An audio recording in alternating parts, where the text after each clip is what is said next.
आदेश जय महाकाल। जब हमारे घर के पूर्वज यानी हमारे पितृदेव हमसे खुश होते हैं तो हमारी दहलीज पर सुरक्षा कवच बनकर पहरा देते हैं। लेकिन जब परिवार के लोग अपने आचरण को गंदा कर लेते हैं, बुजुर्गों का अपमान करते हैं या पितरों का तर्पण भूल जाते हैं, तो वही रक्षक पितृदेव हमसे बहुत ज्यादा नाराज हो जाते हैं। शास्त्र कहते हैं कि जिस घर के पितृदेव रूठ जाते हैं उस घर को देवता भी नहीं बचा पाते। आज सनातन परंपरा के अनुसार उन चार बड़े और पक्के संकेतों को ध्यान से सुनो जो साफ बताते हैं कि आपके पितृ आपसे बेहद नाराज हैं और आपके घर पर कोई बड़ा संकट आने वाला है। पहला संकेत, वंश वृद्धि का अचानक रुक जाना या संतान का बीमार रहना। पितरों की नाराजगी का सबसे पहला और बड़ा प्रहार आपके वंश पर होता है। अगर आपके घर में शादी के बरसों बाद भी कोई संतान सुख नहीं मिल रहा या गर्भ में ही बच्चा बार बार नष्ट हो जाता है तो समझ जाओ कि पितृदेव का आशीर्वाद आपके साथ नहीं है। इसके अलावा अगर घर में कोई बच्चा जन्म लेता भी है तो वो बचपन से ही किसी न किसी गंभीर बीमारी से घिरा रहता है, दवाइयां उस पर पूरी तरीके से बेअसर होने लगती है।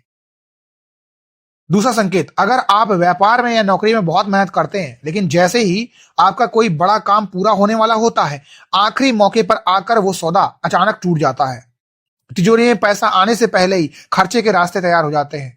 आपकी दहलीज पर हर समय कोई ना कोई गंदा मुकदमा, कर्ज या पैसों की भीषण तंगी बनी रहती है। यह इस बात का साफ प्रमाण है कि आपके पूर्वजों ने अपनी छाया आपके सिर से हटा ली है। तीसरा संकेत, घर में रोज रोज अकारण भीषण कलेश होना और दीवारों में सीलन आना। जिस घर के पितर नाराज होते हैं वहां परिवार के लोगों की बुद्धि एकदम पलट जाती है। सुबह आंख खुलते ही बिना किसी बात के पति पत्नी और भाई भाई में कड़ा झगड़ा शुरू हो जाता है। घर के भीतर कदम रखते ही मन में एक अजीब सी उदासी और घबराहट होने लगती है। इसके साथ ही अगर आपके घर के दक्षिण कोने की दीवारें बिना किसी बारिश के अचानक टूटने लगे, वहां सीलन आने लगे या पीपल का पौधा बार बार उगने लगे तो इसे मामूली बात मत समझना। चौथा संकेत, सपने में पूर्वजों का बार बार रोते हुए या भूखे प्यासे दिखाई देना। जब पितृदेव परलोक में कष्ट पा रहे होते हैं और आपसे नाराज होते हैं तो वे रात के सन्नाटे में आपके स्वप्न जगत में आते हैं। अगर आपको सपने में आपके स्वर्गीय बुजुर्ग रोते हुए, फटे हुए कपड़ों में या आपसे कुछ मांगते हुए दिखाई देते हैं, या फिर सपने में आपको बार बार कोई सांप आपका रास्ता रोकता हुआ दिखाई देता है, तो समझ जाओ कि पितृदेव आपसे अपनी मुक्ति की गुहार लगा रहे हैं। अगर आपके घर में भी ये चार संकेत मिल रहे हैं तो तुरंत सावधान हो जाओ।